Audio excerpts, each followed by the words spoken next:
e vamos ter uma visão, digamos assim, de como é que ela é percebida nas casas legislativas.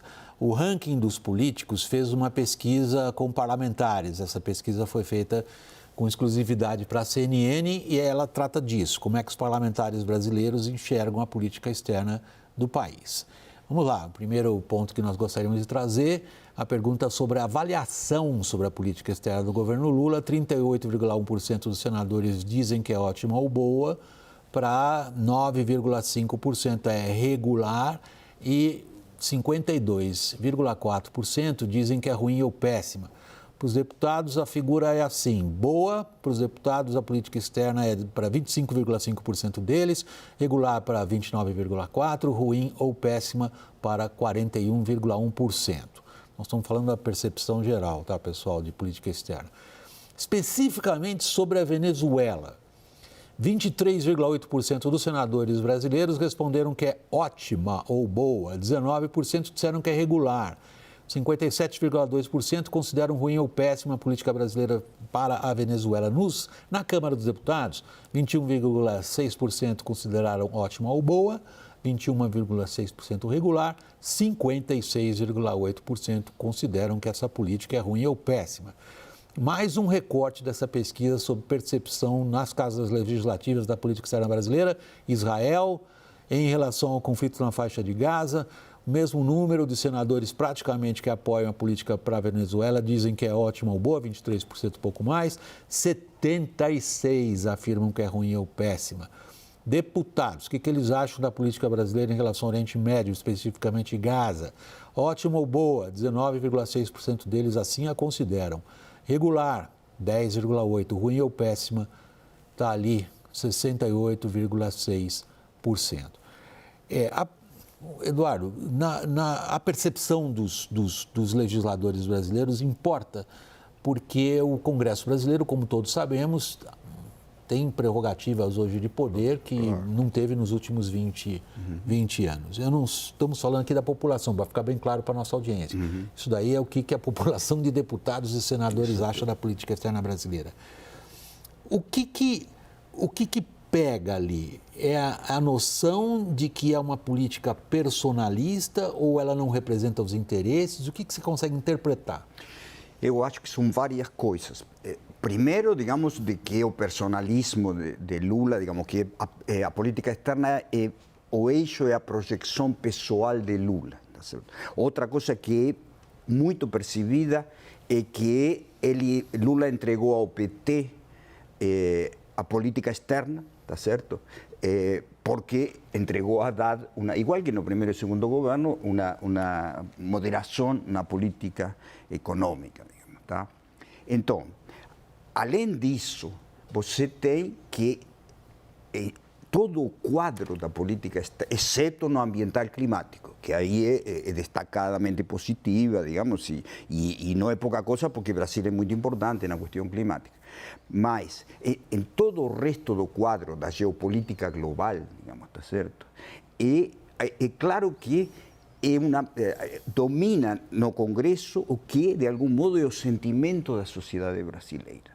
Tá certo? É uma coisa de que não é uma política que responda ao interesse nacional, não é correta, não é o melhor para o Brasil, digamos, tá certo? Além do fato de que no Congresso, a maioria do Congresso é de centro-direita e direita, digamos, tá certo? E então, mais ou menos isso reflete as proporções. Eu vou ver isso rapidinho com o Daniel.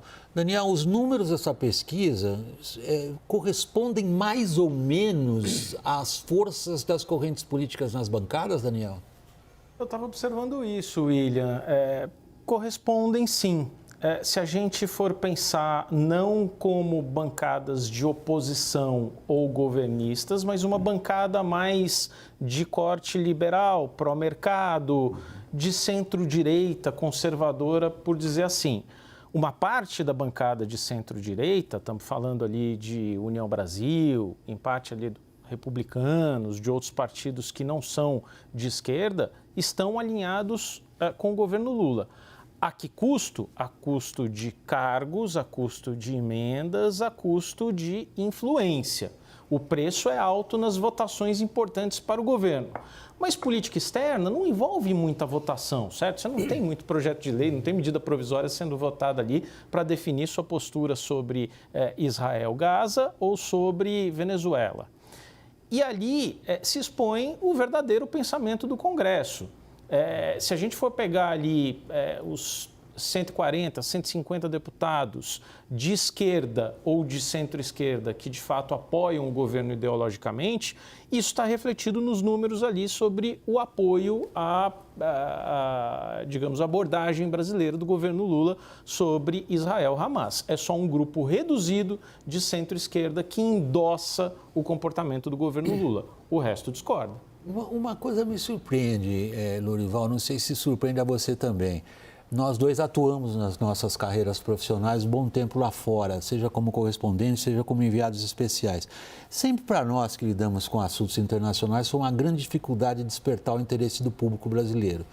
Em geral, o público brasileiro se mostrava um pouco refratário a assuntos internacionais, atribuía uma grande distância, como se aquilo não nos afetasse, quando na verdade nos afeta diretamente de forma a cada hora. Mudou. O que a gente vê no Congresso hoje, independentemente do que cada um acha da política externa brasileira, na minha percepção pessoal, um inusitado interesse por política externa. E isso é mais forte no Oriente Médio, né, William? Que eu concordo com você e, no entanto, em relação ao Oriente Médio, nunca as pessoas foram capazes de ficar indiferentes, talvez por causa do conteúdo religioso, né, que Jerusalém representa para os 3 monoteísmos. E acabou que você viu que 3 em cada 4 senadores se opõem à política sobre a faixa de Gaza, né? E não tem nenhum que é regular. Ali polarizou, realmente. De cada 4 é a favor, 3 de cada 4 é contra. Na Câmara dos Deputados, 2 de cada 3 é contra e 1 de cada 3 é a favor. Mas, de fato, de maneira geral, assim, o que aconteceu foi que, a partir do governo Lula, a política externa se ideologizou, pedindo voto para o Hugo Chávez, cedendo ao Evo Morales preço de gás, fazendo... Ou cedendo uma refinaria, né? Uma refinaria e a Venezuela, permitindo... Pedindo voto para Kirchner também. Kirchner, permitindo que Rafael Correa do Equador tomasse instalações da Petrobras sem protestar. Então, assim, aos amigos, tudo, né? Inclusive cedendo interesses nacionais, né? E depois, com Bolsonaro... Para as operações do BNDES e tudo mais, né? Dinheiro emprestado. Sim, a corrupção da Odebrecht. Lava Jato é um termo usado no Peru, na Colômbia, né? Na Venezuela, em todo lugar. No Chile. Agora... com o Bolsonaro, isso ainda ganhou subiu para um novo patamar, né? A coisa do globalismo, Ernesto Araújo, aquela figura curiosa, né? Então, assim, e tudo é visto, a relação é um pouco cega, um pouco irracional, né?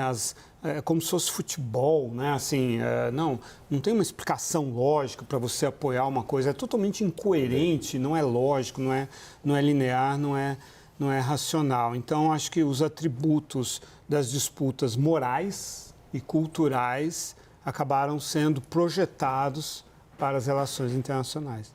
Esse ponto que o Lorival traz da ideologização. Derruba qualquer apresentador. Aqui. Exato, é um trava-língua aqui, mas o caráter forte da ideologia na política externa venceu mais uma vez, né, uma ação muito fraca do Brasil do ponto de vista comercial. O mundo inteiro está se reorganizando depois da pandemia, depois da guerra, o nearshoring, o friendly shoring, o México está ganhando, os países da Ásia estão ganhando e o Brasil está ficando de fora, né? O Brasil fica tentando salvar o Mercosul de todo jeito, um embate que tem características econômicas e de negociação comercial com a União Europeia, mas mesmo voltando lá para Lula 1, Lula 2, a ideologia era era sempre E o Brasil ficou para trás. O Brasil ficou para trás no primeiro movimento de globalização, que começou nos anos 2000,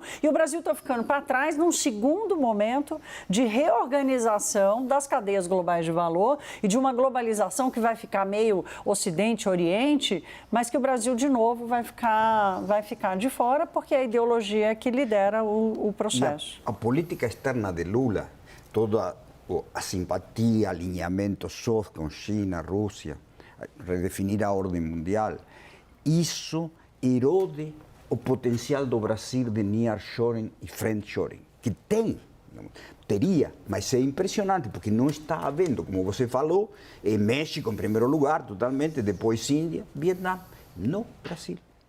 Daniel, deixa eu voltar a duas intervenções suas que causaram grande destaque. Uma, quando você afirmou que se registrava uma mudança de rumo do Brasil em relação aos problemas particularmente referentes à Venezuela, de acordo com as conversas que você tem aí com as suas fontes. A outra foi a pergunta retórica que você levantou, que é uma pergunta da maior relevância, Daniel. Se o Brasil está conseguindo alguma coisa, está simplesmente sendo enganado. Então, Daniel, estamos mudando de rumo e estamos sendo enganados?